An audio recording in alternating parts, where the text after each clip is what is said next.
So hello and welcome back. It's a new week and I don't think I have to shovel snow today. Crossing my fingers. I don't know how the weather is where you are in your part of the world, but we had a very snowy Thanksgiving holiday. It started snowing on Wednesday and it pretty much snowed through last night.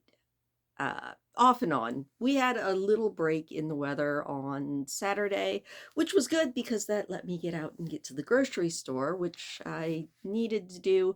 Not so much for like the people in the house, but didn't realize that I was almost out of cat food. That would be a tragedy. Um, but I think we're not supposed to have snow again until Tuesday, so crossing my fingers. I've shoveled so much snow this weekend. It's a mixed thing. It's like, yes, it will possibly get me into amazing shape, but I'm tired.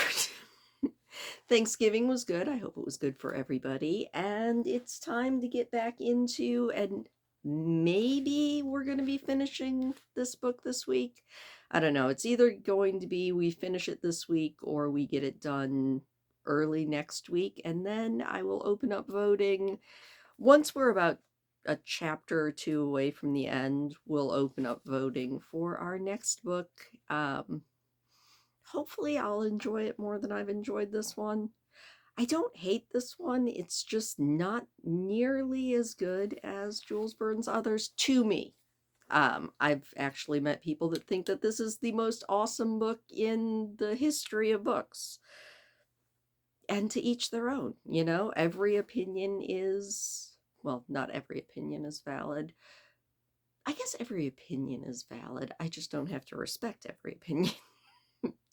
Anyway, with all of that, let's jump back in and do one or two chapters of Around the World in 80 Days by Jules Verne, beginning and perhaps ending, it depends on the time, with chapter 29, in which certain incidents are narrated which are only to be met with on American railroads. Okay, let's jump into it.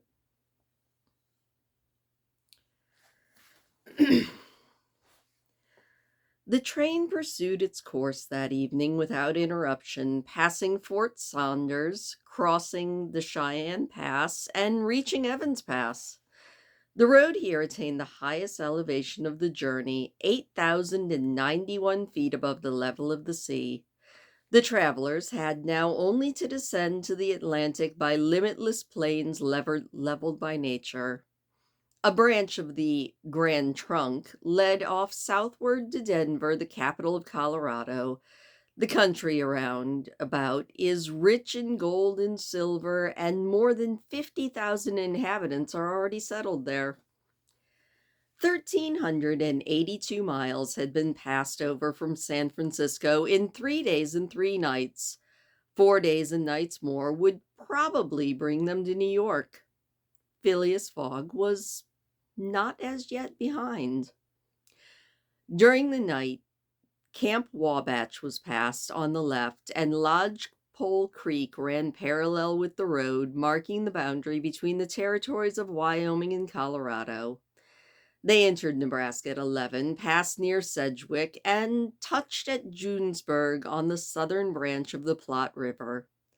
It was here that the Union Pacific Railroad was inaugurated on the 23rd of October, 1867, by the chief engineer, General Dodge.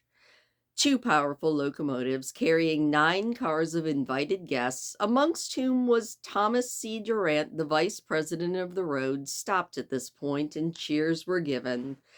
The Sioux and Pawnees performed an imitation battle, fireworks were let off, and the first number of the Railway Pioneer was printed by a press that was brought on the train. Thus was celebrated the inauguration of this great railroad, a mighty instrument of the progress and civilization thrown across the desert and destined to link together cities and towns which still did not yet exist. The whistle of the locomotive, more powerful than Amphion's lyre, was about to bid them rise from American soil. Fort McPherson was left behind at 8 in the morning, and 357 miles had yet to be traversed before reaching Omaha. The road followed the capricious windings of the southern branch of the Platte River on its left bank. At 9, the train stopped at the important town of North Platte, built between the two arms of the river, which rejoin each other around it and form a single artery, a large tributary whose waters empty into the Missouri just a bit above Omaha. The 101st meridian was passed. Mr. Fogg and his partners had resumed their game. No one, not even the dummy, complained of the length of the trip. Fix had begun by winning several guineas, which he seemed likely to lose, but he showed himself not less eager at whist playing than Mr. Fogg was. During the morning, chance distinctly favored that gentleman. Trumps and honors were showered upon his hands. Once, having resolved on a bold stroke, he was on the point of playing a spade when a voice behind him said, "I should play a diamond." Mr. Fogg, Aouda, and Fix raised their head, and they saw Colonel Proctor. Stamp Proctor and Phileas Fogg recognized each other at once. "Ah, it's you, is it, Englishman?" said the colonel. "It's you who are going to play a spade?" "And who does play it?" said Phileas Fogg coolly, throwing down the 10 of spades. "Well, it pleases me to have it diamonds," said Colonel Proctor in an insolent tone. He made a movement as if to seize the card which had just been played, adding, "You don't understand the least thing about whist." "Maybe I do." "As well as another," said Phileas Fogg. "You have only to try it, son of John Bull," replied the colonel. Aouda went pale. Her blood ran cold. She seized Mr. Fogg's arm and gently pulled him back. Passepartout was ready to pounce upon the American, who was staring insolently at his opponent, but Fix got up, and going to Colonel Proctor said, "You forget that it is I with whom you have to deal, sir, for it was I who you have not only insulted, but struck." "Mr. Fix," said Mr. Fogg, "pardon me, but this affair is mine and mine only. The colonel has again insulted me by insisting I should not play a spade, and he will give me satisfaction for it." "Whenever and wherever," said the American, "and with whatever weapon you choose." Poor Aouda in vain attempted to retain Mr. Fogg, as vainly did the detective endeavor to make the quarrel his. Passepartout wished to throw the colonel out of the window, but a sign from his master stopped him. Phileas Fogg left the car, and the American followed him up to the platform. "Sir," said Mr. Fogg to his adversary, "I'm in a great hurry to get back to Europe, and any delay whatever will be greatly to my disadvantage." "And what's it to me?" said Colonel Proctor. "Sir," said Mr. Fogg quite politely, "after our meeting at San Francisco, I determined to return to America and find you as soon as I had completed the business which calls me to England." "Really?" "So will you appoint a meeting for 6 months from now?" "Why not 10 years?"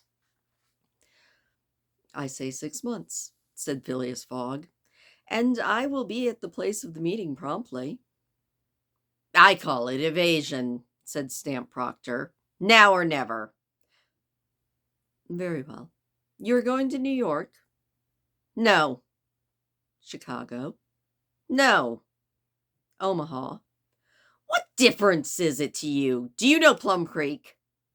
"No," said Mr. Fogg. "It's the next station. The train will be there in an hour, and we'll stop there 10 minutes. In 10 minutes, several revolver shots could be exchanged. "Very well," said Mr. Fogg. "I will stop at Plum Creek." "You're going to be staying there, too," said the American insolently. "Well, who knows?" said Mr. Fogg, and he returned to the car as cool as ever.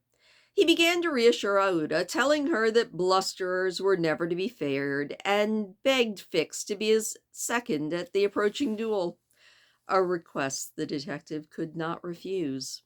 Mr. Fogg resumed the interrupted game perfectly calm.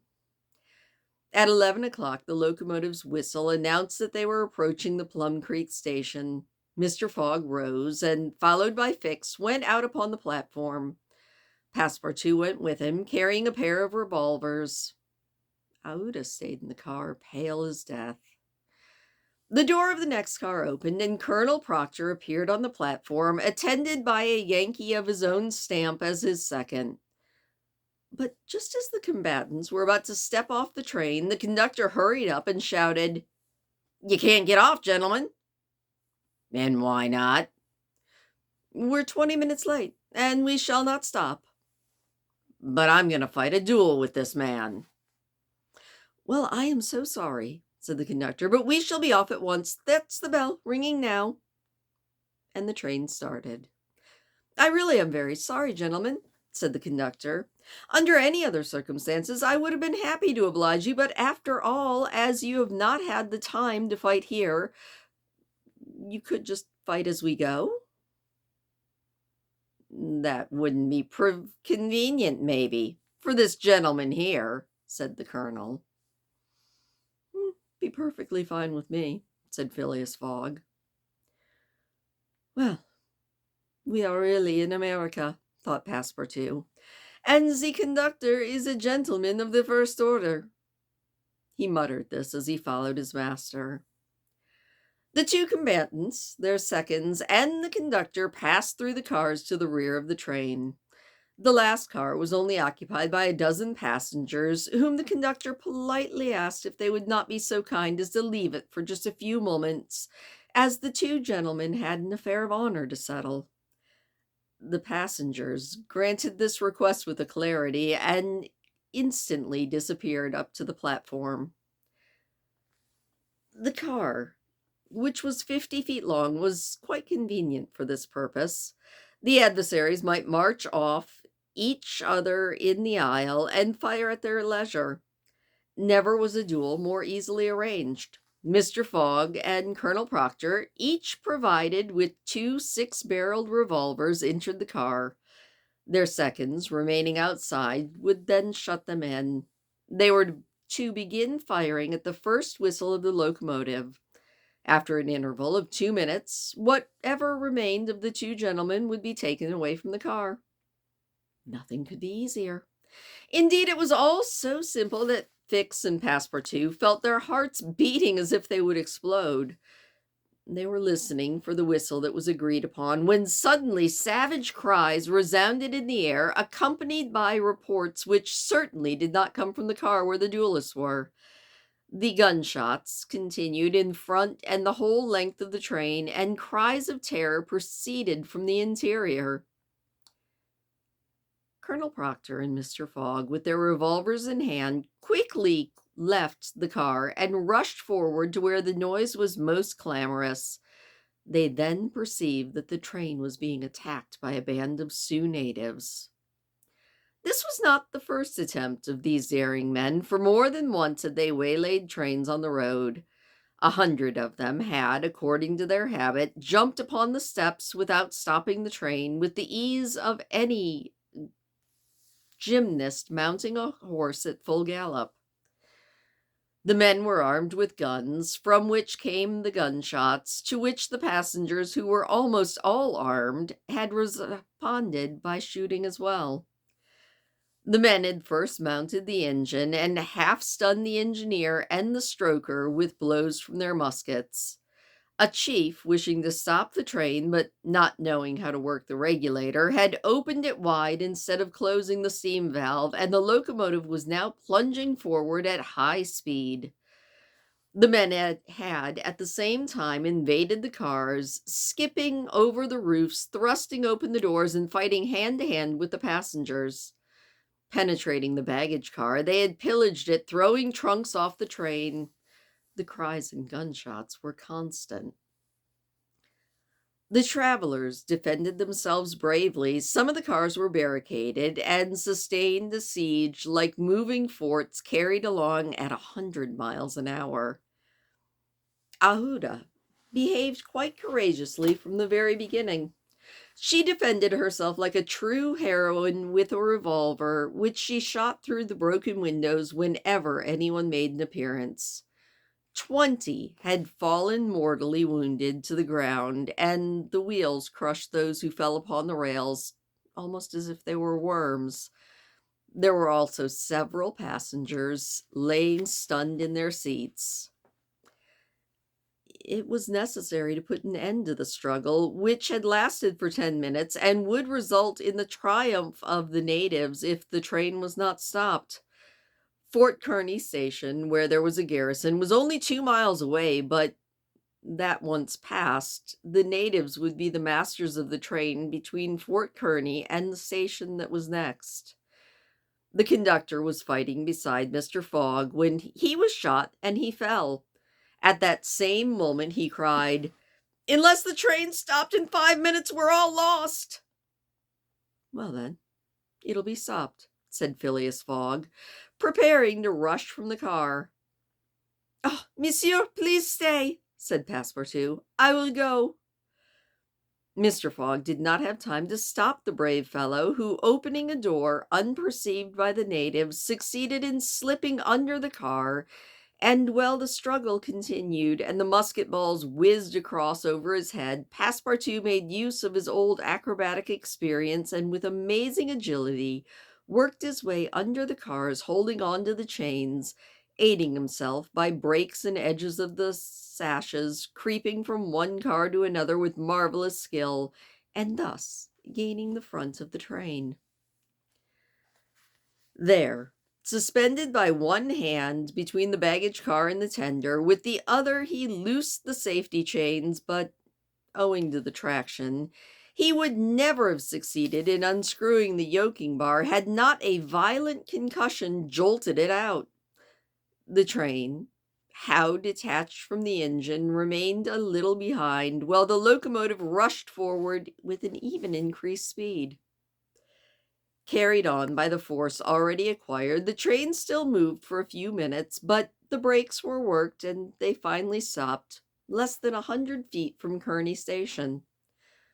The soldiers, attracted by the gunshots, hurried up. The natives had not expected them, and so they decamped as one before the train had even stopped.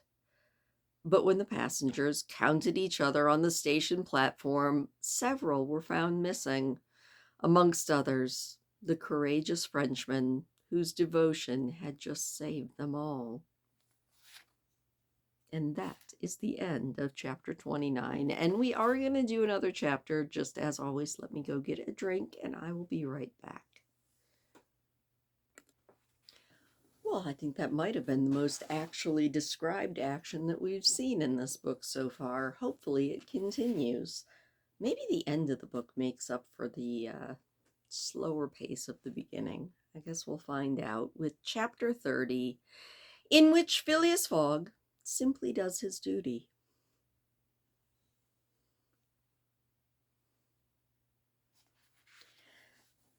Three passengers, including Passepartout, had disappeared. Had they been killed? Had they been taken prisoner? It was impossible to tell. There were many wounded, but none wounded mortally. Colonel Proctor was one of the most seriously hurt. He had fought bravely, and a bullet had entered his groin. He was carried into the station with the other wounded passengers to receive such attention as could be of avail. Aouda was safe, and Phileas Fogg, who had been in the thickest of the fight, had not even gotten a scratch. Fix had a slight wound on his arm, but Passepartout was nowhere to be found, and tears coursed down Aouda's cheeks. All of the passengers had gotten out of the train, the wheels of which were stained with blood. From the tires and the spokes there hung ragged pieces of flesh, and as far as the eye could reach on the white plains beyond, red trails were visible. The last of the men who attacked were disappearing to the south along the banks of the Republican River. Mr. Fogg, arms folded, remained motionless. He had a serious decision to make. Aouda, standing near him, looked at him without speaking, and he understood her look. If his servant was a prisoner, ought he not to risk everything to rescue him? "I'll find them, living or dead," he told Aouda quietly. Mr. Fogg, she cried, clasping his hands and covering them with tears. "Living," said Mr. Fogg, "if we don't lose a moment." Mr. Fogg, by this resolution, inevitably sacrificed himself. He was pronouncing his own doom.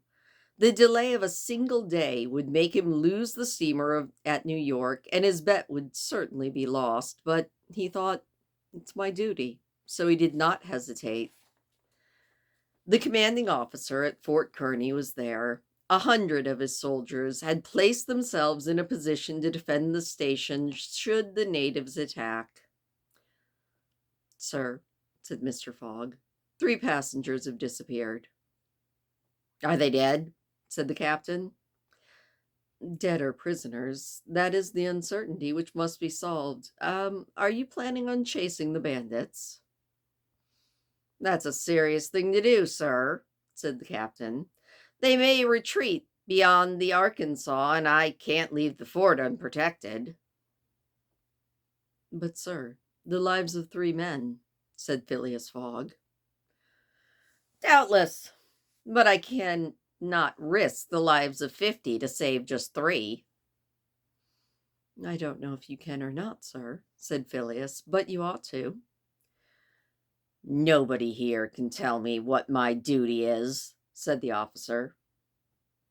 "Fine, I'll go alone," said Mr. Fogg.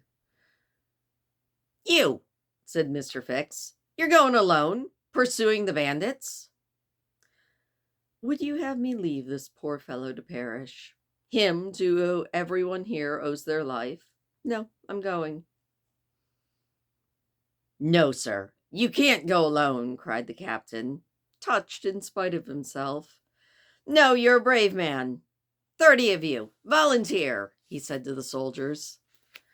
The entire company tried to volunteer at once. The captain just had to pick his men, and 30 were chosen, and 1 old sergeant was placed at their lead. "Thank you, Captain," said Mr. Fogg. "Will you let me go with you?" said Fix. "Do as you please, sir. But if you would like to do me a favor, stay here with Aouda, in case anything happens to me." A sudden pallor overspread Detective Fix's face. Separate himself from the man who he had so persistently followed step by step? Leave him to wander around in this desert? Fix gazed attentively at Mr. Fogg, and despite his suspicions and of the struggle which was going on within him, he lowered his eyes before that calm look. "I'll stay." A few moments later, Mr. Fogg pressed Aouda's hand, and having confided to her his precious carpet bag, went off with the sergeant and his little squad. But before he left, he said to the soldiers, "My friends, I will divide $5,000 amongst you if we save the prisoners." That was at a bit past noon. Aouda retired to a waiting room, and there she waited alone, thinking of the simple and noble generosity, the tranquil courage of Phileas Fogg.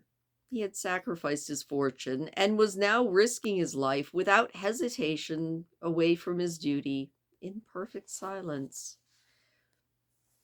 Fix did not have those same thoughts, and could scarcely conceal his agitation. He walked feverishly up and down the platform, but soon resumed his outward composure. He now saw the folly of which he had been guilty in letting Fogg go alone. What?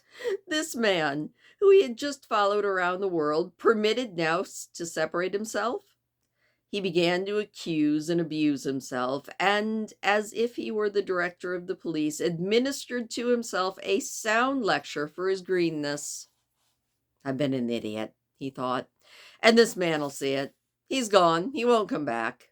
But how is it that I, Fix, who have in my pocket a warrant for his arrest, have been so fascinated by him? Ugh, I'm an ass. So reasoned the detective.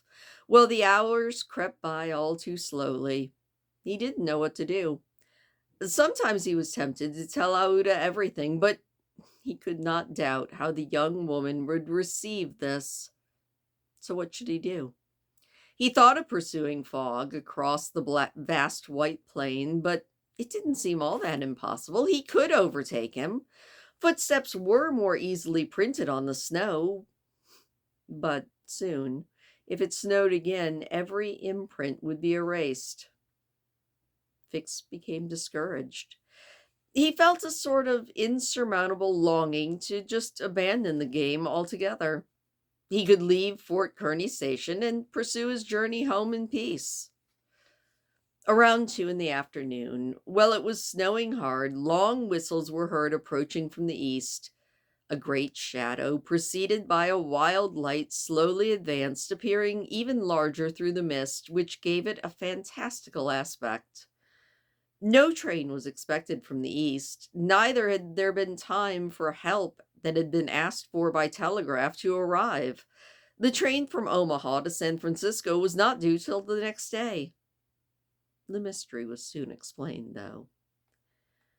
The locomotive, which was slowly approaching with deafening whistles, was that which, having been detached from the train, had continued its route with such terrific speed, carrying off the unconscious engineer and stoker. It had run for several miles when, the fire becoming low for want of fuel, steam had slackened and it had finally stopped an hour after, at least 20 miles beyond Fort Kearny. Neither the engineer or the stoker was dead, and after remaining for some time swooned, had finally come to. The train had then stopped. The engineer, when he found himself in the desert and with a locomotive with no cars, understood immediately what had happened. He could not imagine how the locomotive had become decoupled from the train, but he did not doubt that the train left behind was in distress, and so he didn't hesitate. It would be prudent to continue on to Omaha, for it would be dangerous to return to the train, which people might still be pillaging. But nonetheless, he began to rebuild the fire in the furnace. The pressure again mounted, and the locomotive returned, running backwards to Fort Kearny. This was what was whistling in the mist. The travelers were glad to see the locomotive resume its place at the front of the train. They could now return and complete their journey that had been so terribly interrupted. Aouda, seeing the locomotive come up, hurried out of the station and asked the conductor, "Are you going to start?" "Yes, at once, madam." "But the prisoners, our fellow travelers." "I can't interrupt the trip," said the conductor. "We're already 3 hours behind." "And when will another train pass here from San Francisco?" she asked. "Tomorrow night." "Tomorrow night? But then it'll be too late. We have to wait." "Impossible," said the conductor. "If you want to go, get in." "I will not." Fix heard this little conversation. A bit before, when there was no prospect of proceeding on the journey, he had made up his mind to leave Fort Kearny, but now that the train was here and ready to start, and he had just to take his seat in the car, an irresistible influence held him back. The station platform burned his feet, and he could not move. The conflict in his mind again began, Anger and failure stifled him. He wished to struggle on to the end, though. Meanwhile, the passengers and some of the wounded, amongst them Colonel Proctor, whose injuries were serious, had taken their places in the train. The buzzing of the overheated boiler was heard, and the steam was escaping from the valves. The engineer whistled, the train started, and quickly disappeared, mingling its white smoke with the eddies of densely falling snow. Detective Fix had stayed behind. Several hours passed. The weather was dismal, and it was very, very cold. Fix sat motionless on a bench in the station. He might have even been asleep. Aouda, in spite of the storm, kept coming out of the waiting room, going to the end of the platform, and peering through the tempest of snow as if to pierce the mist which narrowed the horizon all around her, and to hear, if possible, some welcome sound. She heard and saw nothing. Then she would go, chilled through and through, to come out again after a lapse of a few more moments, but it was always in vain. Evening came, and the little band had still not returned. Where could they be? Had they found the natives, and were they having a conflict with them, or were they still wandering through the snow? The commander of the fort was anxious, though he tried to conceal it. At night, as it approached, the snow fell less plentifully, but it became intensely cold. Absolute silence rested over the plains. Neither the flight of a bird nor the passing of a beast troubled the perfect calm all around. Throughout the night, Aouda, full of sad forebodings, her heart choked with anguish, wandered around on the verge of the plains. Her imagination carried her far off and showed her innumerable dangers. What she suffered through the long hours was just impossible to describe. Fix, on the other hand, remained stationary in the same place and did not sleep. Once a man approached and spoke to him, and the detective merely replied with a shake of the head. And thus passed the night. At dawn, the half-extinguished disk of the sun rose above a misty horizon, but it was now possible to recognize objects even as far as 2 miles away. Phileas Fogg and his squad had gone south. In the south, everything was empty. It was 7 o'clock in the morning. The captain, who was truly alarmed, did not know what to do. Should he send another detachment to rescue the first? Should he sacrifice more men with so few chances of saving those he had already sacrificed? His hesitation didn't last, though. Calling one of his lieutenants, he was on the point of ordering a recon when gunshots were heard. Was it a signal? The soldiers rushed out of the fort, and half a mile away they perceived a little band returning in good order. Mr. Fogg was marching at their head, and just behind him were Passepartout and the other 2 travelers, having been rescued from the bandits. They had met and fought the bandits 10 miles south of Fort Kearny.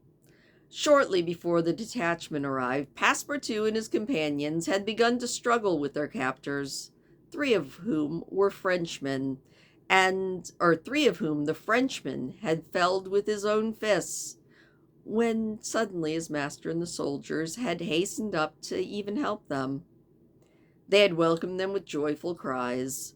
Phileas distributed the reward that he had promised to the soldiers, while Passepartout, not without good reason, muttered to himself, "It must certainly be confessed I have been costing my master dearly."